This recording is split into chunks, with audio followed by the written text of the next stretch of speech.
wasn't no easy person. This is somebody that we all had a relationship with.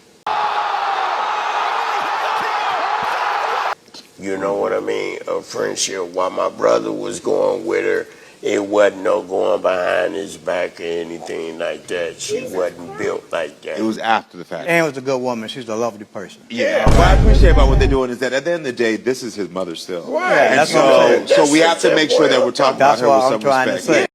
to say. This is the future of every kid that has an OnlyFans mother.